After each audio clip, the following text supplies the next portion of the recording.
Sejauh ini sih tahu, tapi belum baca lebih lanjutnya. Sejauh ini belum begitu paham terkait kampanye di kampus ya. Saya kebetulan hanya sedikit mendengar aja segelintir, tapi belum mengetahui secara mendalamnya seperti apa putusan MK tersebut akan mengadakan kampanye di kampus. Sebelum-sebelumnya itu kan nggak diperbolehkan, namun melalui uji material oleh MK itu diperbolehkan melalui putusan 65 PUU angka Romawi 23 2023. Komentar ini adalah pendapat mahasiswa dari berbagai universitas terkait putusan MK nomor 65 tahun 2023. Pada tanggal 15 Agustus 2023 lalu, Mahkamah Konstitusi mengeluarkan putusan nomor 65/PUU/2023 yang intinya memperbolehkan peserta pemilu berkampanye di fasilitas pemerintahan dan pendidikan sepanjang tidak menggunakan atribut kampanye dan mendapatkan izin dari penanggung jawab tempat. Sebelumnya dalam Undang-Undang Pemilu, kampanye ini melarang peserta pemilu untuk berkampanye di kampus.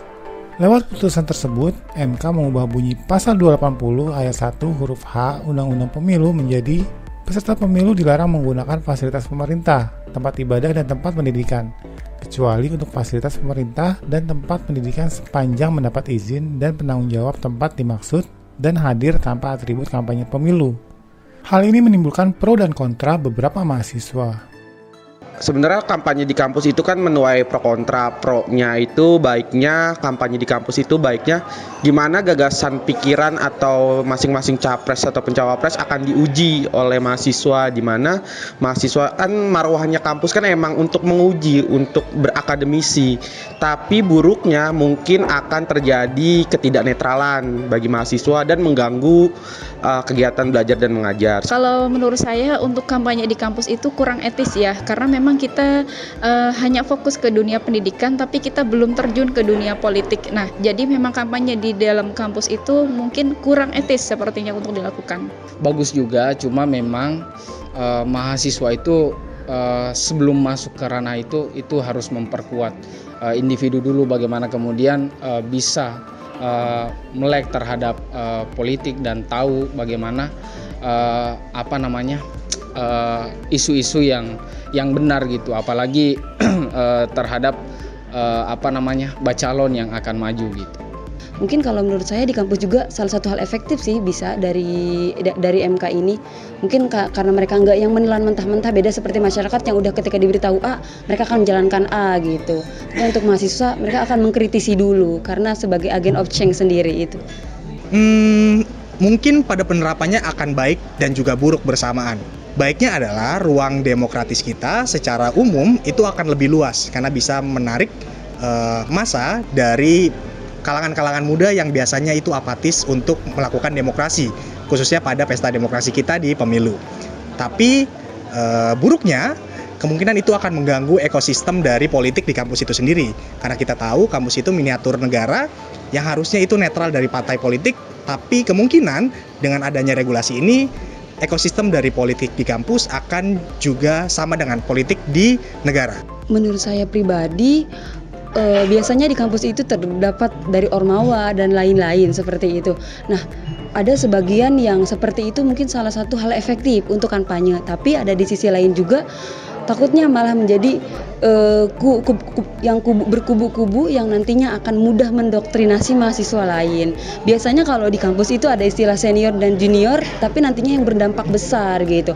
Walaupun mereka ada istilah pengkajian ulang dan lain-lain, ketika ada permasalahan gak langsung ditelan mentah-mentah, tapi doktrinasi mereka itu dan kaderisasinya lebih kuat untuk di kampus ini sendiri gitu. Beda dengan di masyarakat. Menurut saya sebagai seorang pendidik terutama dosen kepada mahasiswa, bukan ranah dan bukan tepatnya untuk menjelaskan kamu harus berpihak kepada salah satu ini, salah satu itu juga, itu bukan ranahnya gitu. Dan kita juga sebagai mahasiswa, apalagi seorang pendidik yang sedang belajar, tidak sepatutnya untuk mendengarkan hal tersebut.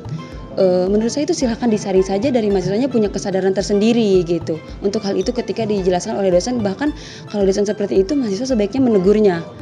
Ini karena bukan ranahnya kita, ini sedang di ranah pendidikan yang bagaimana kita mengarahkan tentang ilmu gitu, bukan untuk menjerumuskan kita ke hal-hal yang harus dijelaskan mengenai pemilu dan lain-lain. Kamu untuk berkubu ke sini dan ke sana itu bukan ranah seperti itu. Yang pasti kita pengennya karena ini di lingkungan akademisi, maunya jangan sama ya seperti kampanye di luar sana yang menggunakan negatif campaign, black campaign dan lain sebagainya. Kita mau mereka bisa benar-benar menjelaskan apa saja yang bisa mereka jual, dan harapannya mahasiswa-mahasiswa yang ada di kampus juga bisa dengan teliti dan juga kritis mempertanyakan dan juga menanyakan evidennya nanti seperti apa si para calon ini bisa berikan kepada masyarakat. Mungkin gitu. Direktur Eksekutif Perkumpulan untuk Pemilu dan Demokrasi, Koirunisa Nur Agustiati, merespon kampus bisa menjadi tempat untuk menggali gagasan para peserta pemilu. Pada intinya sebetulnya kalau kita merujuk pada definisi kampanye ya yang ada di dalam Undang-Undang Pemilu, Undang-Undang Nomor 7 Tahun 2017 itu kan disebutkan bahwa kampanye adalah aktivitas pendidikan politik yang dilakukan secara bertanggung jawab. Nah, saya memaknai bahwa pendidikan politik yang dilakukan secara bertanggung jawab itu, maka kampanyenya adalah dalam bentuk dialog, diskusi, tukar pendapat, begitu ya, saling tukar ide, bahkan berdebat. Nah, kampus sebetulnya bisa menjadi tempat untuk itu karena kita tahu di kampus yang terdiri dari akademisi, lalu mahasiswa-mahasiswa yang kritis yang bisa menggali gagasan dari para peserta pemilu. Nah, sekarang dengan keluarnya putusan Mahkamah Konstitusi yang terbaru terkait dengan kampanye, sebetulnya pada esensinya putusan Mahkamah Konstitusi tetap melarang kampanye di tempat pendidikan hanya saja jika ada izinnya dan tanpa atribut partai politik atau atribut peserta pemilu tersebut, hal itu diperbolehkan. Nah, tentu ini yang kemudian perlu diatur secara lebih lanjut, teknisnya akan seperti apa. Misalnya peserta pemilu tentu tidak boleh datang langsung ke kampus gitu ya, misalnya untuk menyelenggarakan kampanye itu tentu tidak diperbolehkan karena harus ada izin. Lalu juga dalam proses misalnya nanti terjadi dialog atau diskusi di tempat pendidikan, dalam hal ini kampus, itu tetap perlu diawasi oleh pengawas pemilu. Prosedurnya sama dengan kampanye-kampanye yang lainnya. Nah, sekarang mengatur bagaimana teknisnya kampanye di tempat pendidikan tersebut supaya juga bisa menjaga netralitas ya dari kampus atau tempat pendidikan yang ada. Ya, nah justru dengan adanya putusan Mahkamah Konstitusi ini membawa yang tadinya kita misalnya punya asumsi kampus atau tempat pendidikan itu dipolitisasi. Nah, justru dengan adanya putusan Mahkamah Konstitusi ini membawa hal itu ke ruang yang terbuka karena dengan prosedur atau mekanisme aturan teknisnya itu membawa tadi ke ruang yang lebih terang gitu ya, misalnya soal izinnya, soal kemudian akan terlihat misalnya nanti kalau misalnya ada tempat pendidikan yang hanya memberikan izin kepada salah satu peserta pemilu tertentu misalnya, nah itu kan akan kelihatan gitu. Nah, dengan adanya putusan Mahkamah Konstitusi ini justru mendorong itu dibawa ke tempat yang lebih terang. Nah, makanya penting bagaimana aturan teknisnya yang dikeluarkan oleh KPU itu bisa mengatur secara detail mengenai kampanye di tempat pendidikan supaya tidak ada ruang-ruang gelap ya atau potensi politisasi tadi. Nah, dan selain itu juga kampus-kampus atau tempat-tempat pendidikan yang lainnya pun juga punya kewenangan untuk mengatur nantinya akan seperti apa gitu, dan itu yang harus dipenuhi juga oleh para peserta pemilu. Tentunya KPU perlu mengatur lebih lanjut terkait teknis kampanye di tempat pendidikan.